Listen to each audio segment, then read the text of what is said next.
Hi, I'm Doreen Stonebarger, part of the first graduating class with a Master's in Urban Leadership, a 15-month program within UNLV's School of Public Policy and Leadership, a program that recognizes the complexities of issues cities face in the 21st century, and that effective, creative, and energetic urban leaders are crucial for fostering positive change to the economic, social, and political conditions of America's cities.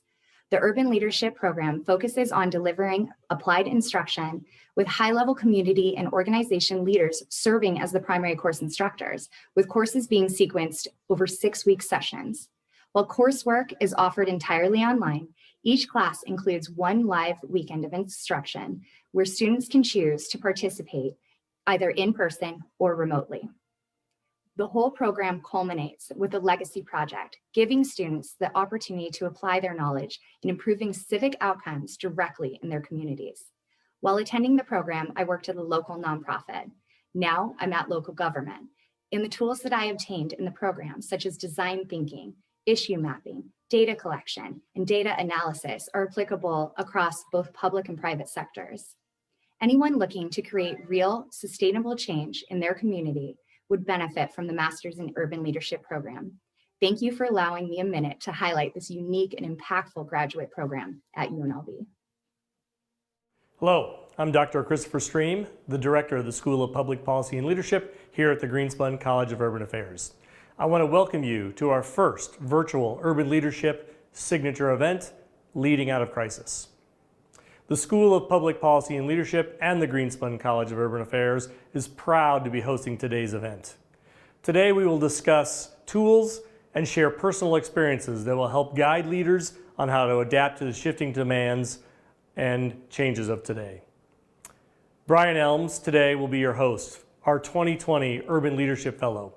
He will be speaking with Amber McReynolds, D'Artagnan Crockett, and Daniel Ramos. They'll be sharing their stories of personal resilience and choosing to use these challenges that they've had to have an opportunity for innovation and create growth both for their organizations and for themselves. Thank you for attending today's event. Hello, friends, colleagues, public servants, and people I probably don't know. Welcome to Leading Through Crisis. I'm your host, Brian Elms. I work for the Change and Innovation Agency, where we help public servants find better ways to deliver services to residents and customers alike. I'm honored to be the inaugural Urban Leadership Fellow for UNLV. I'm humbled to see all of you here today and excited for this jam-packed session. We have 3 very different and incredible people here today to share with you how they're leading through crisis. Each panelist sits in a very unique position. We will discuss 3 levels of crisis: what's happening with our boots on the ground in the classroom, how we are handling regional, local, and sometimes incredibly national challenges. The 3 panelists are strong leaders in their own right. They work through crisis differently, and they work in very different settings. I'm lucky enough to call each of these panelists rock stars my friends. I met each of them in very different environments and learned something from each of them. My hope, you get to do the same today. Thank you to UNLV for making this event possible. And thank you to my team at the Change and Innovation Agency for all your work and effort to going into today's event. I can't tell you how excited I am to bring you this show. Thank you for joining us. Please use the chat function and send us questions for each of the panelists. As they move through their lightning round of talk, the panelists will have about 5 to 7 minutes to provide you a quick speech, and then we're going to jump into your questions. Now, that's where you come in. I need good questions from you. Don't leave me hanging here, friends. Make sure that you help us by putting in some really unique ideas. First, I would like to introduce you to D'Artagnan Crockett. Joining us today is the 2-time Paralympic bronze medalist, social worker, teacher, advocate, and friend. D'Artagnan is the subject of 2 ESPN documentaries. He's also the subject of an incredible book about his struggles and friendship titled Carry On. If you haven't read about him or seen him in these documentaries, please take a minute, write down his name, and do some Google searching. I met D'Artagnan Crockett on a plane ride from Boston to Denver. He immediately impressed me with his humor and his incredible EQ. To say that D'Artagnan is a unique human would be wrong. To say that we should all aspire to be someone like D'Artagnan is right. D'Artagnan is joining us online. Please welcome my good friend and inspiration, D'Artagnan Crockett. So I'm sure you all figured that I was going to come here and share how everything's just been so chaotic and terrible and awful. So sorry to disappoint you, but I'm not here to share that. I think you all have gotten a taste of what it's all like, and we all have been a part of this, and we all know the chaos of it.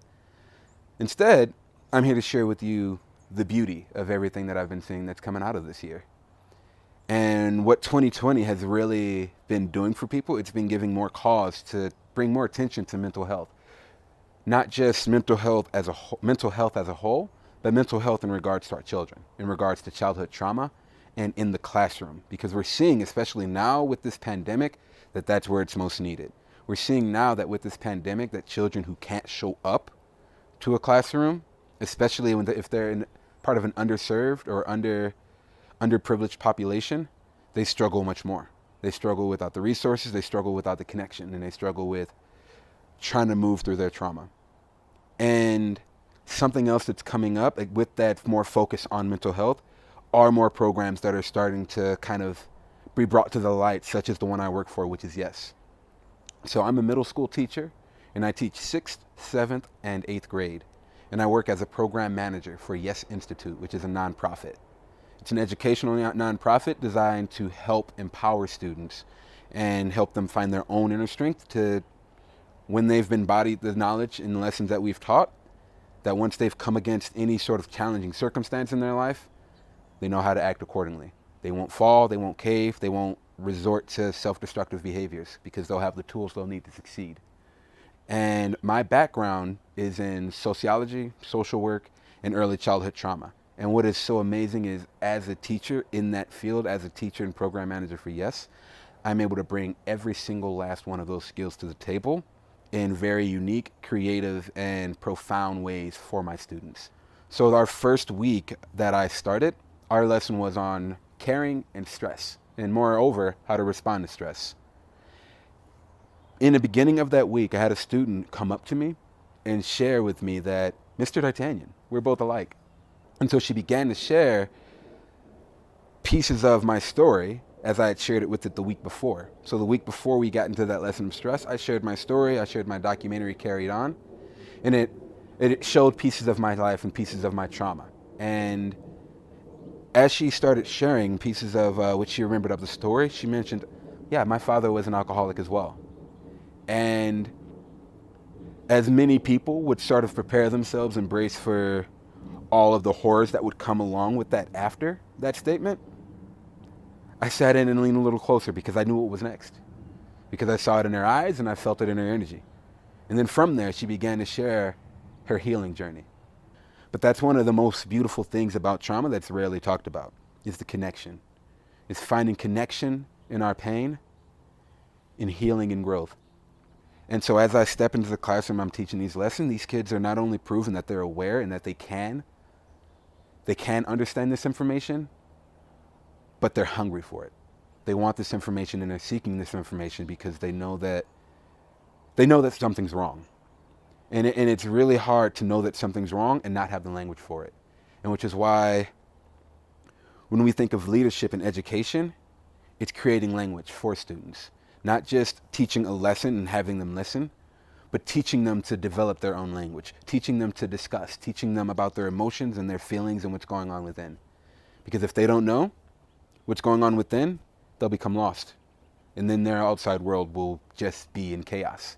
Because internally, they've lost their sense of self. They've lost an idea of who they are. And if they can't build that, there's not much they can build on in an academic sense or in a social sense. My student approached me after class and decided to ask me to help guide her through more meditation or something to help cope with her trauma and stress. But the more important part, what I'm here to do, is to help give you the tools to move through them. And And in this exercise, I'll share with you this exercise, because this exercise not only helps to help children clear their mind, but it helps them to create more language around what it is they're going through and how to begin to move forward. And so the prompt of the exercise looks like this. With my student, I asked her to bring your own journal and make sure it's empty and it's something that's special to you. And when we first started, I had her on the first page, all the negative thoughts that you have about yourself. Write them. Use I statements. I feel. I am. I did. I. Use I statements to speak what is happening in your mind and what's going on in your body, and put that on page. On the next page, the prompt is to write the things that you choose. To choose that you want in your life. The happiness, joy, I choose, I am, I be, I want. And what came up for a student was that after she did that, after she wrote like what she wanted to choose, the happiness and things that she wanted in her life, she began writing more self-destructive things. And I just reminded her gently that that's okay. Sometimes we get to the end and think that like all of our negative thoughts and emotions are out, but we found out that there's just a little bit more. That just means that the pain is a bit deeper, and the healing process is just going to take a little bit longer, and we have to be much more intentional about it.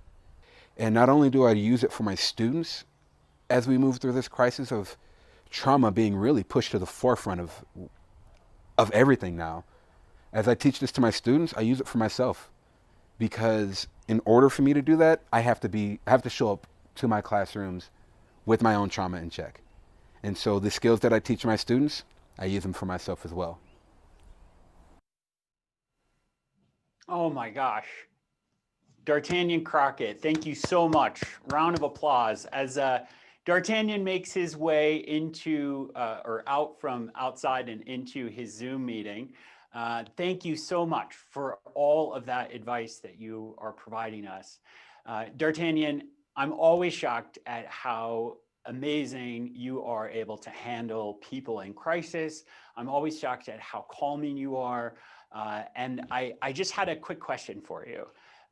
As an athlete and as a former Paralympian, can you tell me a little bit about, did any of those trainings help you understand crisis or understand trauma in any way? And how has being an athlete helped you at all?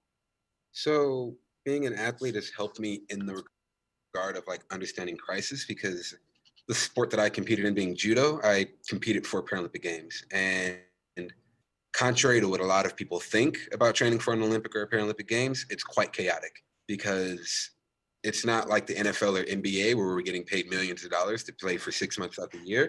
Right? We are getting paid almost nothing to pay for our own travel, to pay for our own competitions, to compete 24/7 all year round for a chance, an opportunity to maybe qualify for games. And in that, the chaos of traveling, the chaos of the political side of sport, the chaos of injuries and everything, it's so fast paced. And a lot of American athletes, we don't really focus just on training, because again, a lot of athletes pay for their own travel. We have to pay for room and board and stuff like that. So a lot of times there's no break. A lot of athletes are either in school at the same time or working at the same time while they're doing that. So for me, it was like completely chaotic. And like from my home life as well, similar chaos, and just kind of finding grounding in the midst of chaos wherever you can, to just creating a sense of peace. So like having that be a fast-paced lifestyle that I did do really well in, that really helped me to like actually really step into my leadership role as a teacher. Yeah, that's incredible. So you're in the classroom. Now, a lot of people around the country aren't. And we have a question coming in from Nevada.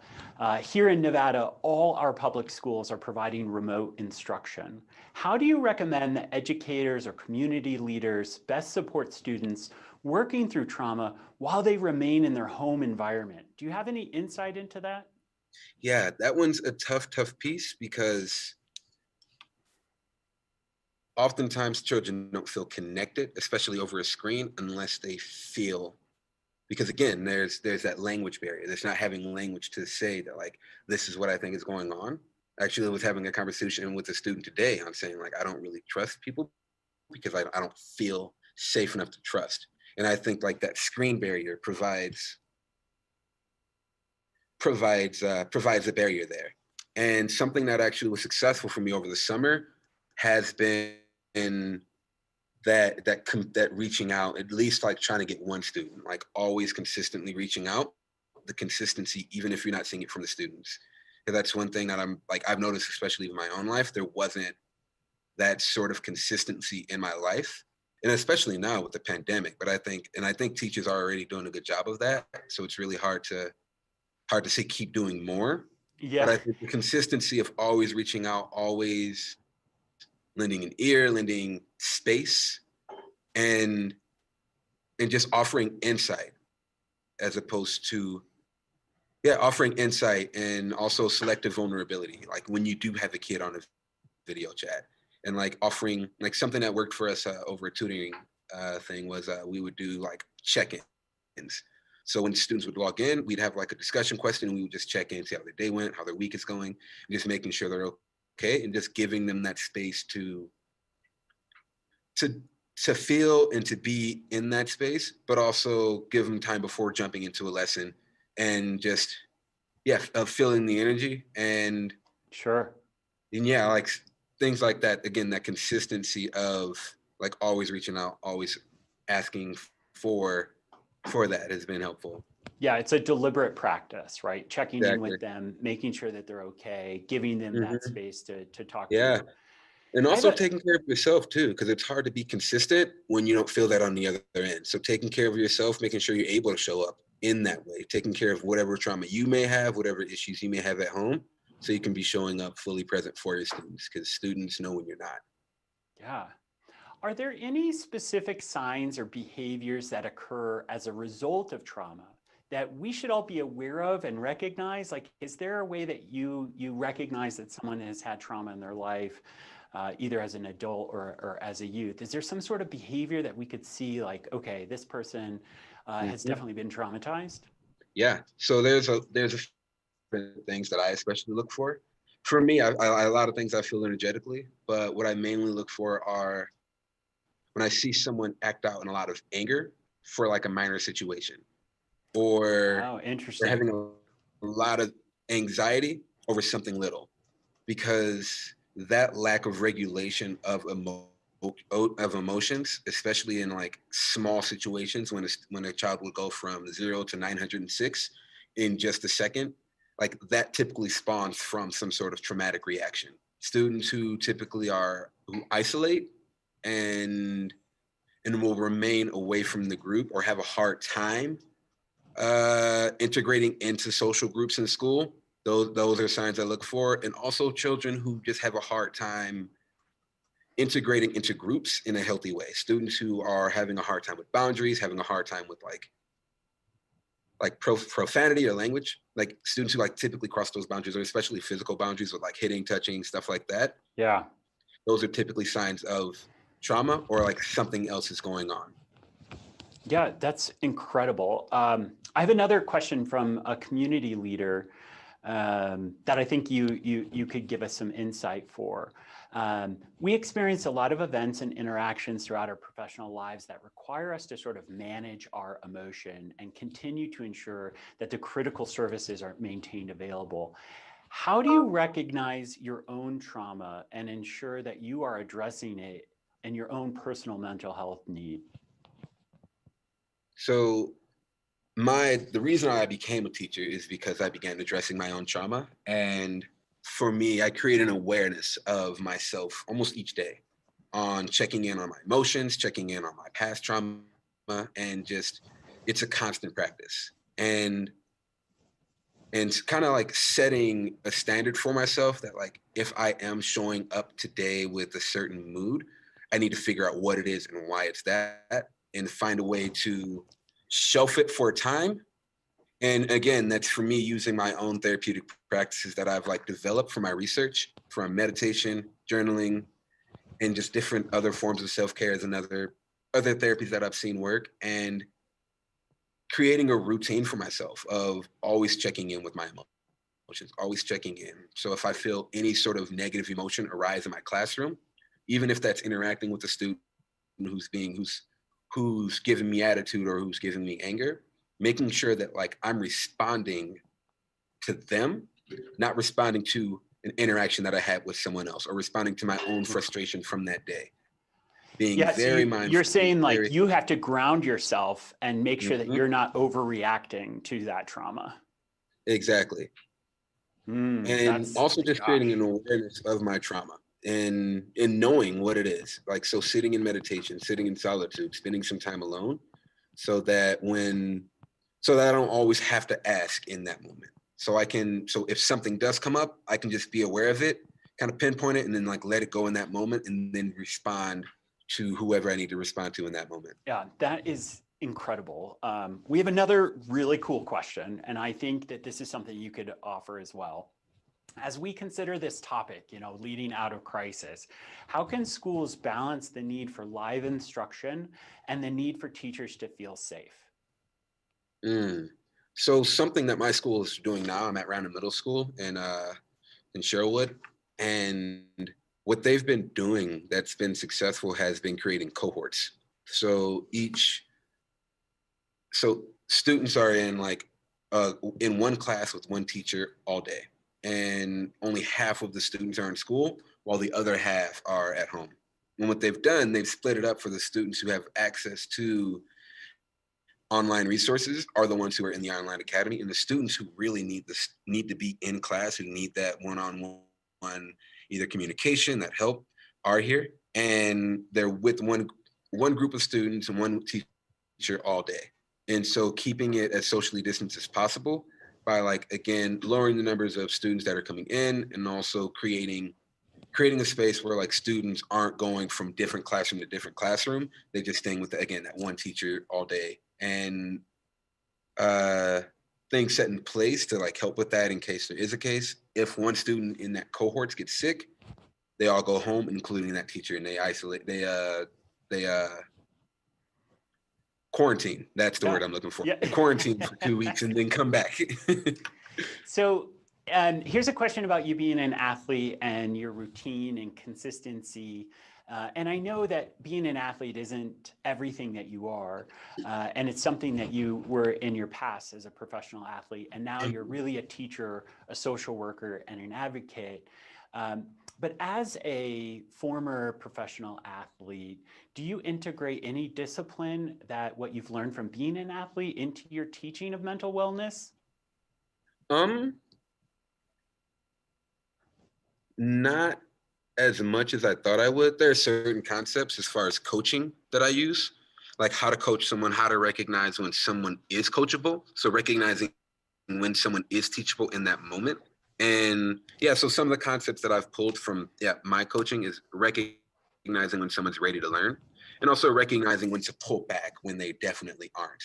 Because when someone's not ready to learn and you're pushing something on them, no matter what you do or what you say, they're not going to grasp that information. They're not going to put in that information. Something else that I've pulled from not just my athletic career, but my athletic career coupled with just teaching in general, and also being a student myself, being a student in college, is creating leniency when you can, and creating that understanding of, hey, I get that you didn't turn this assignment in, but that's okay. Let's work and figure out an alternative to get that done. So always kind of stepping in with an equitable mindset of approaching each student differently and meeting them where they are. And so allowing that space for each student to connect with you in their own way, with their own language, to find their own safety in you and their own comfort in you. And something else that's helped with my athletic career is, again, that consistency, that building habit, that repetition, that the coming against a challenging situation and trying from a different perspective, trying from a new angle, trying harder, and not letting your success be dictated by the challenge of the situation.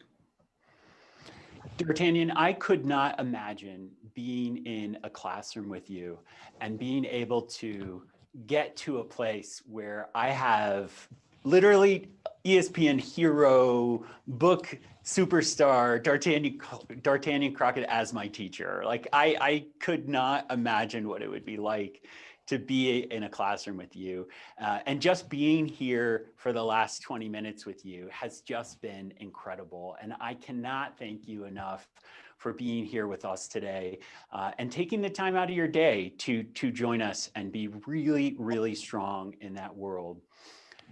There are so many cool things that I know that we could continue this conversation for the next hour with you, D'Artagnan. We're going to let you get back to teaching. We're going to let you have a wonderful weekend. So thank you so much for your time today. Thank you for your time, and thank you for the highlight on this and all the other issues that you're bringing to the table as well. I think this is incredible. I think that exposure like this for these needs on so many different levels is incredible. So I thank you for your time. I thank you for your organization in this. I thank you for UNLV for just, again, everything you guys do. So thank you for having me. Thank you for this space to share. Yeah. D'Artagnan Crockett, everybody, thank you so much. Can't wait to see you again. And like I said, you never know who you're going to meet on an airplane. I was sitting in a middle seat when D'Artagnan and I sat next to each other from Boston to Denver. He was wearing a United States Olympics shirt. And immediately I was like, this guy's got to be going to the training center. And I was just impressed with everything. You know, in that interaction, D'Artagnan, never once did you tell me there was a show about you.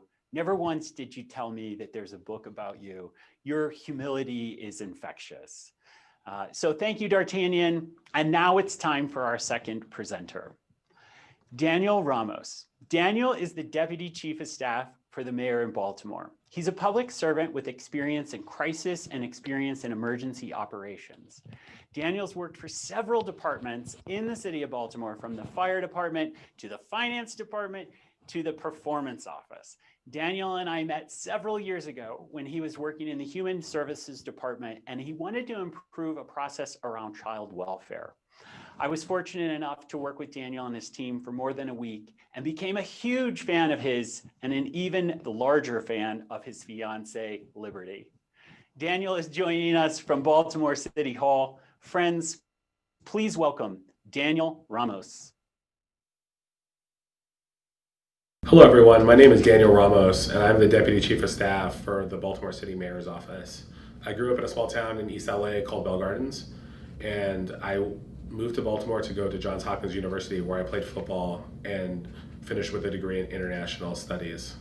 So this class is about managing through crisis.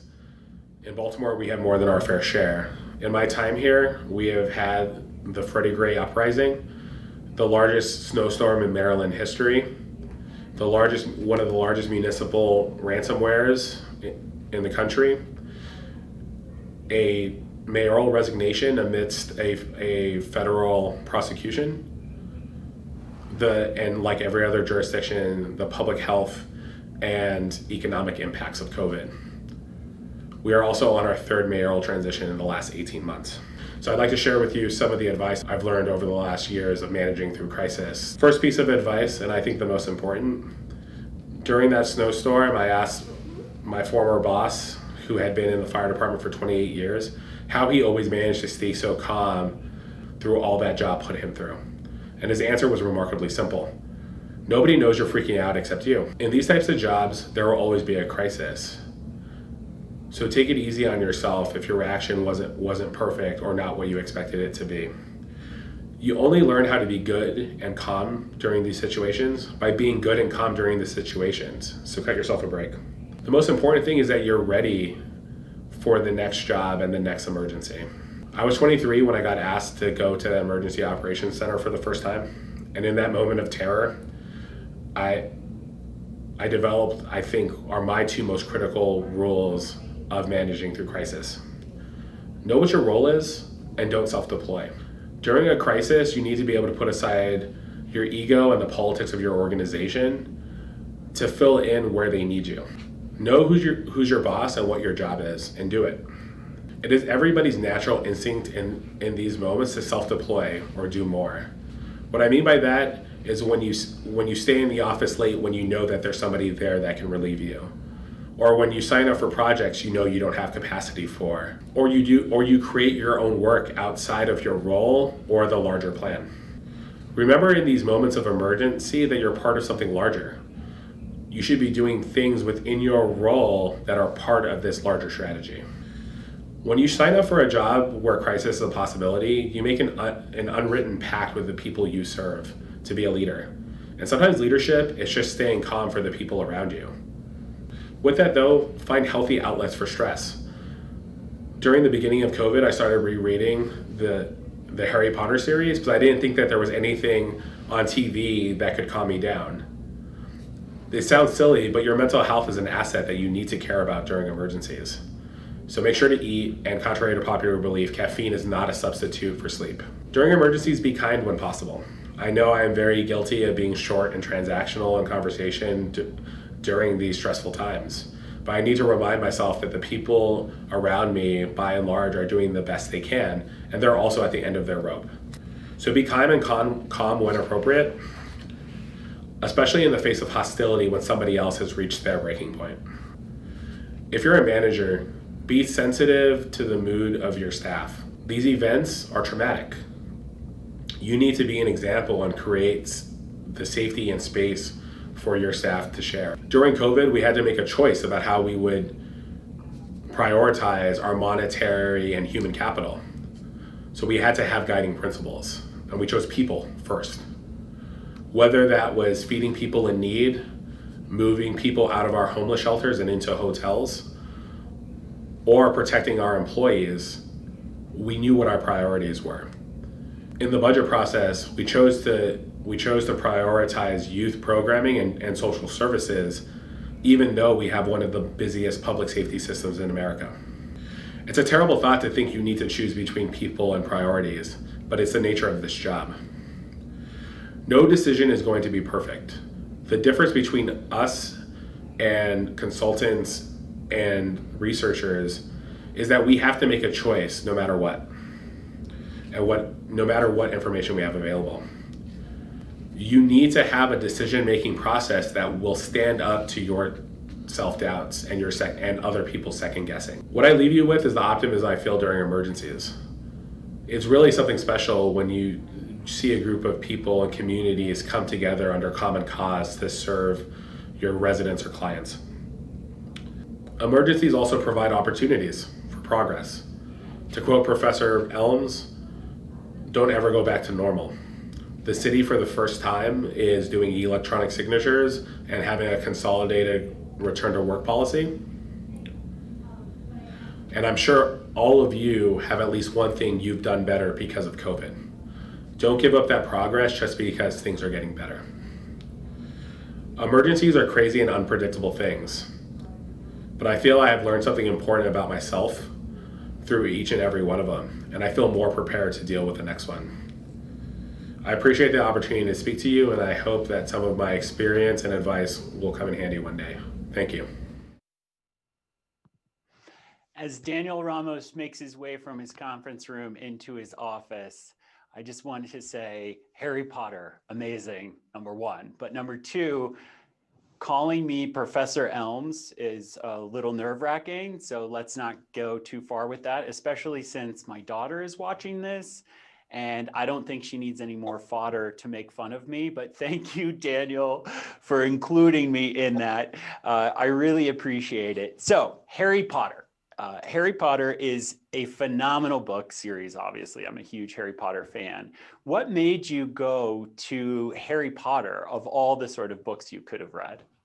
I think it's just because I know the story. There is no surprise, there's no shock for me between the amount of times I've read the books or seen the movies. And so it was comforting for me to just have something that I knew what the outcome was, because during the day, I had no idea how it was going to turn out. Yeah, I think I I love it. So you're reading something to sort of remind you to maintain your calm, but you know the outcome. So that's hilarious that you went back to it. So there's a bunch of questions that people are posting for you, and I want to jump right into it. How do you make sure that we don't go back to normal? You've made improvements, right? You've made the electronic signature. You've made other emergency procurements. How are you able to make sure we don't go backward? So I had a boss who always talked about when you're trying to solve a problem, you're working towards two solutions. You're trying to solve the immediate problem, whatever that is, but you're also having to keep an eye on what that future state should be. And so, we put together a committee, finance, the mayor's office of innovation, and our IT department to start. We created a list of those improvements that we've seen and we want to keep. And, we have regular meetings to try, how do we solidify it? Is it legislation? Is it a charter change? Is it just the Board of Estimates policy that we need to have ratified? So it's just, figuring out what that thing is and how do you memorialize it in whatever your jurisdiction's process is. Yeah. Hey, as a leader in an organization, what strategies do you use to drive like effective employee engagement in times of crisis? Because I've seen situations in a crisis where people start to disengage versus engage. And I know you were walking that line of like, know your role, but I've also seen people like divorce from the role. So how do you drive that effective employee engagement? Yeah, I think it's the different sides of the same coin. Like for the person who wants to be, extra involved in the emergency, it's know your role. But for the folks that don't want to, it's the same thing. Remind them, what their role is. Remind them who you're serving, what the people, what people are they, they're creating a better outcome for. Yeah, that's keep your eye on the prize to the service delivery. So as a community leader, you likely witness or have to address individuals who are in opposition to you or to your goals. How have you found it the best way to manage these types of positions or situations? Yeah, I think you just need to have a thick skin. I think it really isn't possible to make everybody happy. So it's really like, what I try to do is go back, what is the right decision? And what is the decision-making process that I go through to make sure that I am getting either myself, my team, or my leaders to the right place? So I try to ground myself in what is that right decision? And then we iterate based on the feedback that we get. But there are some folks that are just never going to be happy with the outcome, and it's impossible to satisfy all the constituencies a local government serves. So I think, sometimes you just have to accept and you have to communicate to those folks, you might not be getting the outcome you want, but here's the decision and here's the explanation of why. Is there something that we can make a little bit better from the situation? All right, I have maybe a difficult question that I don't know if I prepared you for. So I want to give you a little grace if you need it. Your first crisis, I believe that you were called to the Emergency Operations Center when you were about 25 or 26. Can you tell us what that was like? I mean, you talked a little bit about it where you were talking with the fire chief, but what is it actually like to walk into the Emergency Operations Center when you're going through an uprising of a large social magnitude in Baltimore? Yeah, so we've had very strong emergency managers over my career here. And so when you walk in, it's really amazing to me that you can go into most emergency operations center and it looks exactly the same. So they point you to your desk and they give you what your job is. And so I found a little bit of comfort, I feel like even at the beginning of my career, I made it a point to get to know folks around the city. So there's familiar faces. There was a very clear description of what I wanted to do. But I mean, it's terrifying. Like you're never really prepared for your first emergency or your last emergency. What I try to ground myself in is, what I'm doing is trying to make the situation a little bit better. And, it's almost like you have blinders on where, this is my job. This is my only job. I do what people tell me. I show up when they tell me, until you feel comfortable enough to be, all right, this is my role and this is how I feel I can add value. Wow. I mean, being 26 and walking into one of those operation centers has just got to be overwhelming. Did you have that like panic-stricken feeling like, oh my gosh, in Colorado, we would say you're over your ski tips, but most people would say we're out of our league. Did you have that feeling? And if you did, what did you do? Like, how'd you get into that space of like, I got this? I don't know if I ever got to that space in that particular emergency or any of them. But I leaned on the folks that had done this before. Maybe not, the uprising in particular, but ones that had lived through some serious emergencies. And so you lean into your network, you lean into, the folks, the relationships that you had developed in your organization. But I don't think there's no like magic sauce to it. You just have to. That's what I was trying to get to in the video is like at some point you just have to do it. Like you're able to do it or you're not, and you have to kind of make that decision up front because other people are going to rely on you. Yeah, as a 26-year-old, that's got to be daunting. I mean, I love that you were able to do that, and being where you are now is absolutely incredible. So, when we teach our process improvement work with cities or states or any governmental or nonprofit agency, we talk about a decision-making model or a decision-making structure. Do you use any sort of decision-making model like plan, do, check, act, or do you use see it, say it, solve it that present you from self-deployment? Or do you have a strict no policy when confronted with these larger issues? Like there's a strict no, don't do this policy. No, I think I don't have any kind of formal decision making. Again, when you're in these situations and you're not sure, just ask. We're all on the same team. You have to lean into the folks that have done this before. You have to understand what the bigger picture is during an emergency. But you can't, there is no like real formal, you have to trust your instincts. Like we're all in our jobs for a reason. And, you have to trust your gut at some point. And then when you don't have that ability to have a sounding board. So you've been, and Baltimore overall has been through multiple mayoral transitions. How do you provide a sense of continuity of leadership during those transitions and make sure that you can build trust as those transitions are happening? I mean, some of your transitions happened really abruptly and some of them have happened over elections. But so tell us a little bit about how you provide that sense of continuity of leadership so the crisis doesn't become too overbearing for your team. Yeah. So it's interesting, right at the beginning of ransomware, we had just gone through a mayoral transition. And I think it's just about like knowing where the institutional knowledge is. We had emergency managers that had some experience. So we had continuity of operations plan. We had certain agency heads that were really experienced in either emergency management or just, figuring it out with the few assets that we had left. So I think it's identifying those folks that are gonna make it through different administrations, and that's kind of the sudden one. In terms of the election one, I haven't figured out a good way. I think it's important. Generally, elections are from people that are kind of already within the system, so it's important to have the relationships with the other branches of government or within the government to be able to onboard folks as they come in and respect their decisions on whether they're going to keep you or not.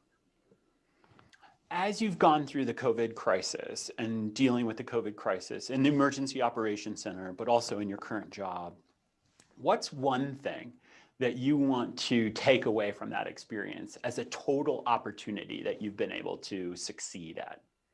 Gotcha. Yeah, I think it's understanding where you add value. Like at the time of the beginning of COVID, I was still in the budget office. You don't necessarily think about someone in the budget office being important during a state of emergency, but I was able to add value. I became the go-to person for contracts and union negotiations, and all the kind of little things that helped our public safety and public health folks focus on their subject matter expertise. So I think that's it. Yeah, no, that's incredible. Watching your career go from the fire department to human services, over to the performance team, back to the fire department, to the finance team. You've had such a wonderful career rising in Baltimore, and I love that you're there. I'm looking forward to the day where I get to work with you and your innovation group again. I love seeing what you're doing, and I'm so proud to have had you here with us. Daniel, thank you so much for being part of this presentation today. Thank you so much for being a rock star and a public servant. Those things are always really near and dear to my heart. So thank you so much, Daniel. I really appreciate you being here today. Thank you, and thank you, UNLV, for having me. Anytime. I think we'll have you back. We'll make it a party. We'll do like a reunion show or an alumni event, possibly, to throw some more people into the ballgame. Thanks, Daniel. Thank you. Well, and now we're to our final presenter, voting rock star Amber McReynolds. Amber McReynolds is a powerhouse when we're talking about voting education, voting innovations. Amber is the former head of the Denver Elections Division and the co-author of the book, When Women Vote. Amber is now the CEO of the National Vote at Home Initiative.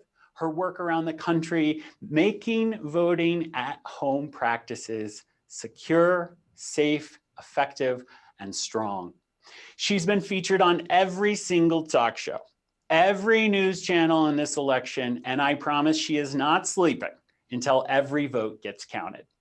Amber and I met when she was working to improve the ballot tracking system.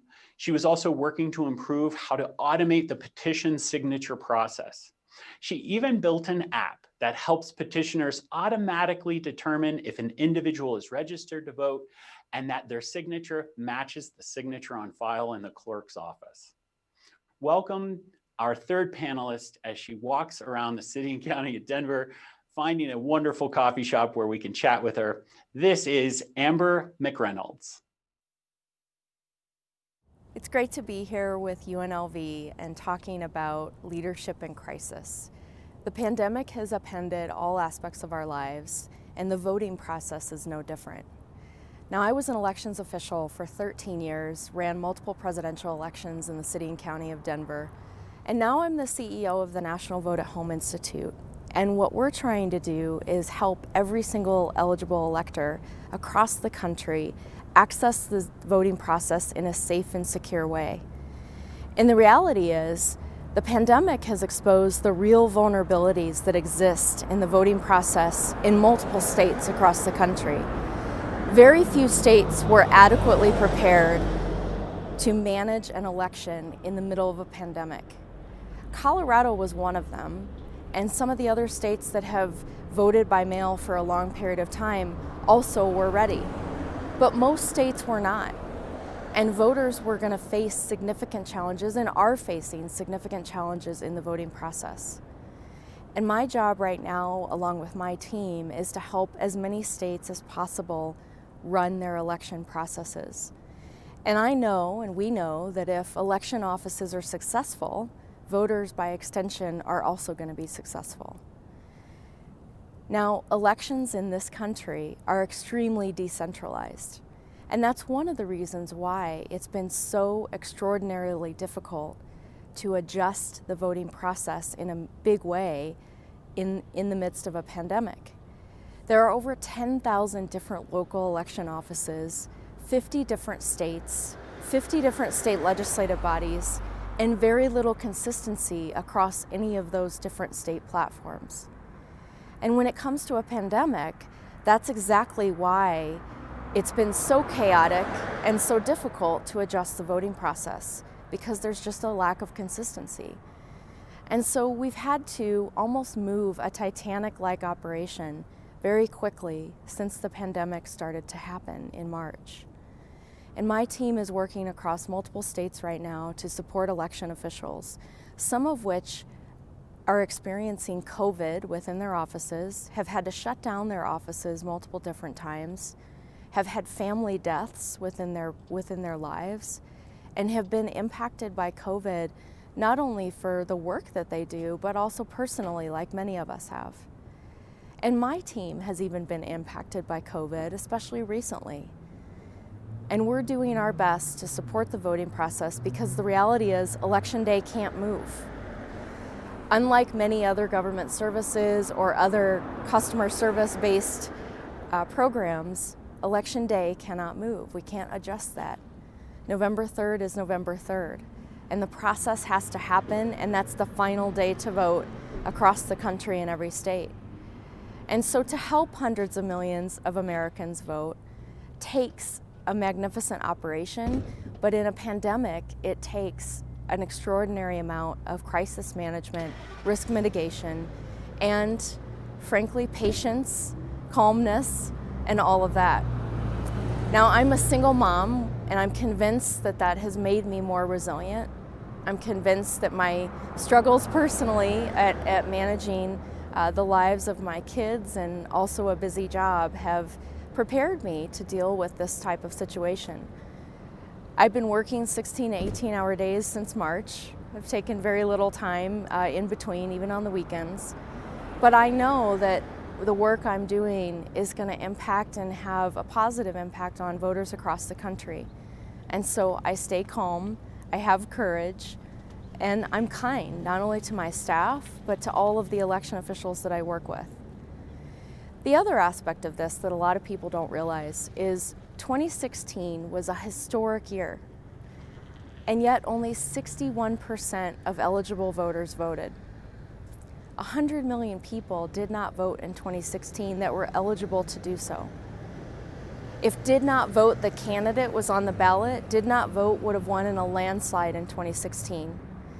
And when we asked voters why they didn't participate in a historic year like 2016, many cited missed deadlines, barriers to the process, long voting lines that they didn't have time to wait in. We heard from single moms that they couldn't wait for 5 hours in line with their small kids. And the reality is, in the middle of this pandemic, we have seen 5, 6, and 7-hour lines across the country since March. That doesn't work for voters. And this is why the voting at home process, like what our organization works on, is so critical to expanding right now in the middle of a pandemic. Now, I would also say that the democracy is our shared DNA as a nation, as a community, as a people, and it is essential. It's an essential service that needs to be free from partisan politics, and election administration must be about who votes, not who wins. And yet partisan politics continue to plague the discussion around improving the voting process. Every single day, almost, the President of the United States attacks vote by mail and attacks vote at home systems. Now, I'm not partisan, I'm unaffiliated, and I've always approached my job in that way. So regardless of who I vote for, none of that matters to me. But what does matter is that we have politicians that are attacking the very function and critical nature of our democracy. Voting at home options give voters a safe and secure and accessible option to vote. And it is critical in a pandemic where we have hundreds of millions of Americans that are concerned about their safety and their security at the voting booth, and they need expanded options to vote. And they needed those options before the pandemic. So daily, when the tweets start and the tweets come, really what we do is just analyze each one, analyze the situation at hand, respond accordingly, but most of all, stay calm and stay patient. Because we're working to improve the voting process for all, regardless of the tweets and the narrative and the false misinformation or disinformation about the election process. But it takes all of us. And if you see misinformation or inaccurate information about the voting process, you should report it, not only to the social media platforms, but to your election officials. And this is how we can all work together to push back on false, misleading, and misinformation about the election process. So with that, I'm really pleased to be here today and talk about this very important topic and what it takes to be a leader in the middle of a crisis like the pandemic, but more importantly, like our voting process and the risks at stake right now in that process given the pandemic. Hi, My name is Evelyn Thompson-Hilbert, and I'm a student at UNLV's Urban Leadership Program, and I'm also an adjunct instructor at the College of Southern Nevada. So, my question is, how does being a single mother impact your day-to-day crisis management? Thank you. So I've been a single mom now for quite a few years. I'm basically a 90%.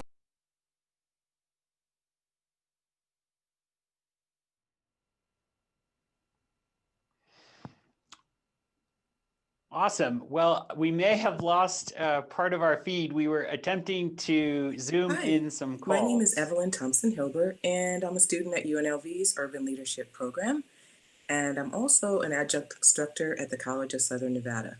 So my question is, how does being a single mother impact your day-to-day crisis management? Thank you.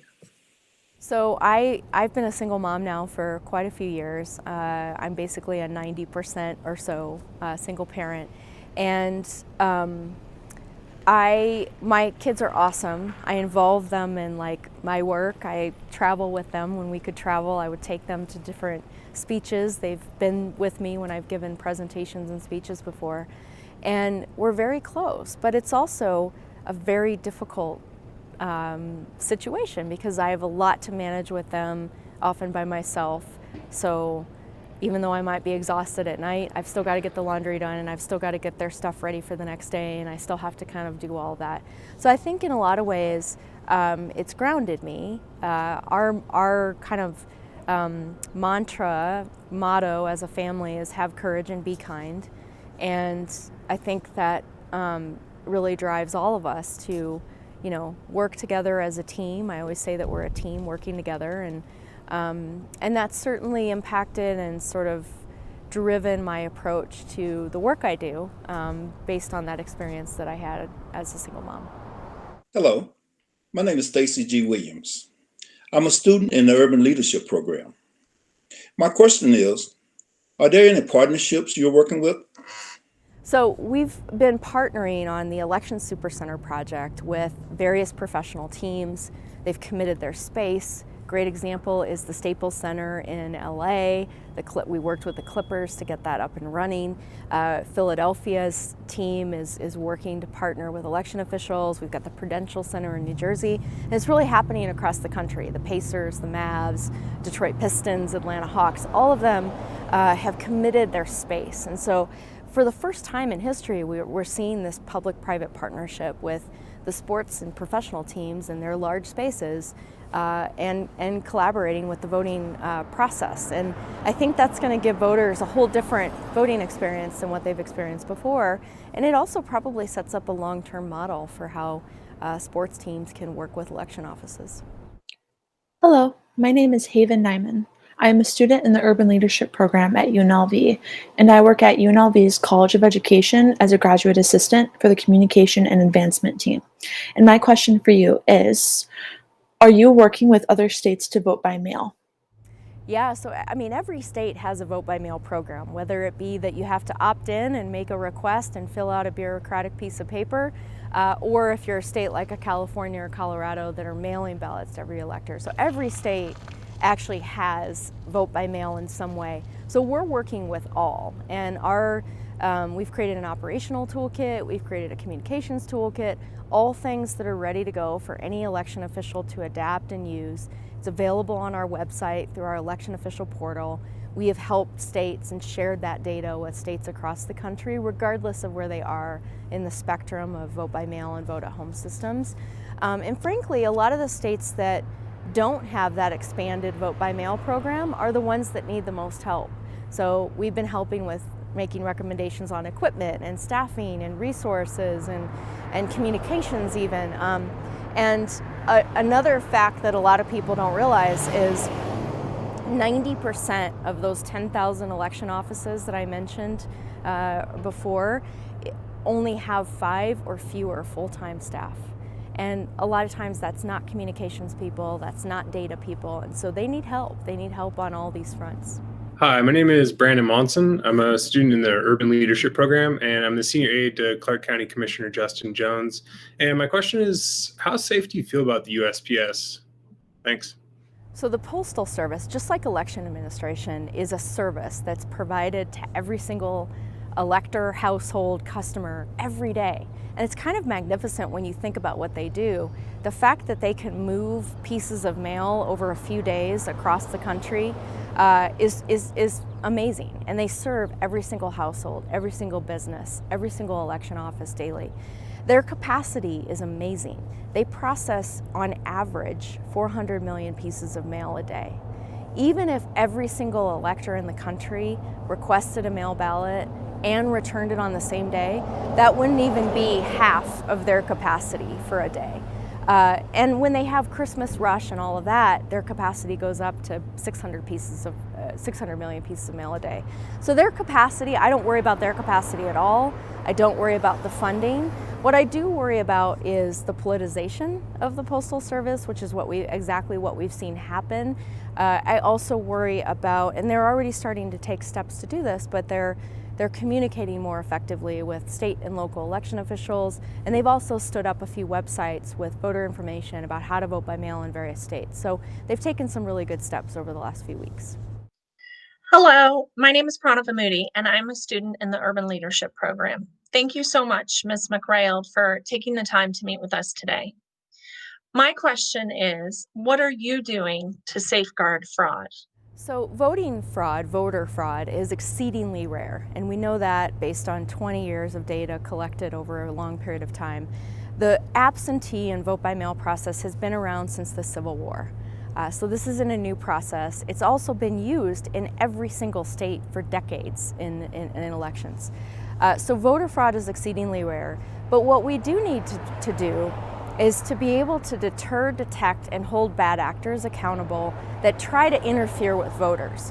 And that's the more prevalent issue that we see, whether it be through misinformation online or like what we saw in North Carolina, where people were collecting ballots from voters and discarding them if they felt that they weren't their party, and we saw those operatives do that in 2018. So that's what we need to guard from, and what we're doing is making various recommendations to states, best practices. We're recommending things like ballot tracking systems where you get a text and an email notifying you as to where your ballot is. So all of those ways to increase transparency, security, and accountability are critical to fending off any bad actors that try to interfere with voters. Hello, my name is Lauren Lee. I am a student in the Urban Leadership Program. My question to you is, are you worried about an area of the country? Well, what I'm worried about, and this is the same worry that I had when I was running a presidential election back in 2016, I continue to be worried about the misinformation and disinformation that we continue to see, because our foreign adversaries and even domestic bad actors, when they see the wrong information perpetuating online, whether that be through tweets or inaccurate posts or whatever that might be, that's great for them. They celebrate that. We're shooting ourselves in the foot by allowing that to perpetuate. And the reality is a lot of voters don't understand the full election process. Politicians don't understand the full election process. And so that lack of understanding combined with that disinformation, misinformation, all of that can really impact and hurt trust in the process. So in for instance, swing states, as an example, in swing states, that kind of misinformation combined with an already stressful environment in terms of elections infrastructure and management and planning, along with them having to adjust significantly an increase in vote by mail and all of these other changes that those swing states have had to make, you combine all of that together and it's a very stressful process. So I think swing states are always those that we all watch. And that's really my concern, is just that impact of misinformation broadly, but I think more importantly on some of these states that will be watched closely. Hello, my name is Nathaniel Wah, and I'm a student in the Urban Leadership Program, and I work at Hope for Prisoners as a career coach. Hope for Prisoners is a nonprofit here in Southern Nevada dedicated to helping men and women who have been recently incarcerated re-enter the workforce and the community. And my question is, will we know who the president is on November 3rd? Thank you. Well, we've never known who's president technically, because we've never had a certified result on election night. And the reality is, post-election day, especially in states that accept postmark, for instance, for vote by mail or what have you, military voters continue to come in. So military ballots, actually, they have multiple days after the election to return their ballots from overseas. So all of that continues to happen. We also have post-election audits and canvasses and provisional ballots that need to be counted. So there's a ton of post-election process that happens. And this sort of false narrative that we're going to have a certified result has never been the case in an election. And what we need to do is give election officials time and be patient with them so that they can get it right and be accurate as opposed to getting it fast. Hello, my name is Monica Ramos. I'm a student in the Urban Leadership Program, and I work with MGM Resorts International. My question to you is, what do you think is going to happen with the turnout this year? So given the polling data, survey data that I've seen over the last few months, there is more interest in this election at this same period of time versus 4 years ago than we've ever seen in a presidential election.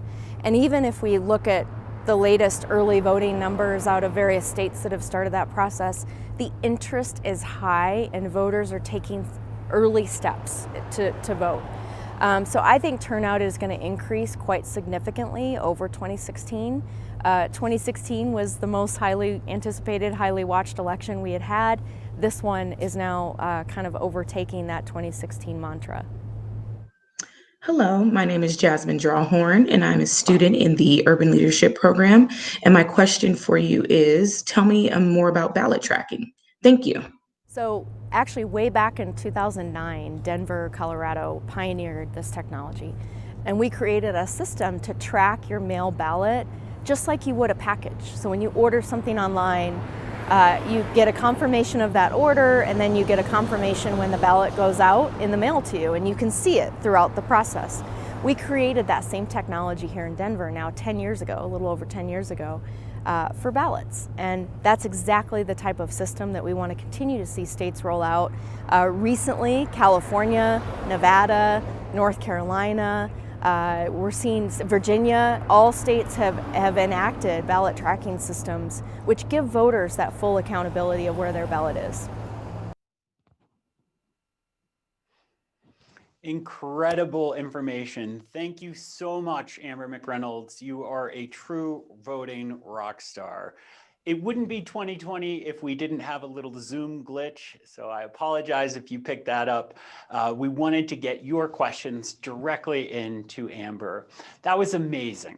Do me a very quick favor. Tell the panelists by blowing up our comment feed right now. Show them some appreciation for all the incredible work that they're doing. If you would, send one, maybe 2 words about how you're feeling and what you thought of this event so far. Resilience, resilience, resilience. There's crisis, there's beauty, there's opportunity. Focusing on your control and your mental health. D'Artagnan taught us a simple journaling exercise to help us with our own trauma and our own crisis. Daniel provided us some incredible advice about our role and to not self-deploy. Amber helped us understand where we have control and to focus within ourselves. I want to thank you so much for joining us today. I want to thank UNLV and again, the Change and Innovation Agency for helping us with all of this. The YouTube channel will actually stay available for a while. So share it with your friends, share it with your colleagues. If you thought something was really interesting, please keep posting this information for all to see. We were expecting around 1,200 people to join us today. Some of you were on Zoom, some of you were on YouTube. Thank you so much for being interested in what we're doing to try to make things better in our day-to-day lives. If you're interested in learning more or want to talk to me on LinkedIn, please look me up on LinkedIn. I can chat with you there. If you're interested in the UNLV's master's degree program in urban leadership, please send me a note and I can connect you to my friends. I want to make sure that you all have a great weekend. Thank you for being here today. And remember, you got this.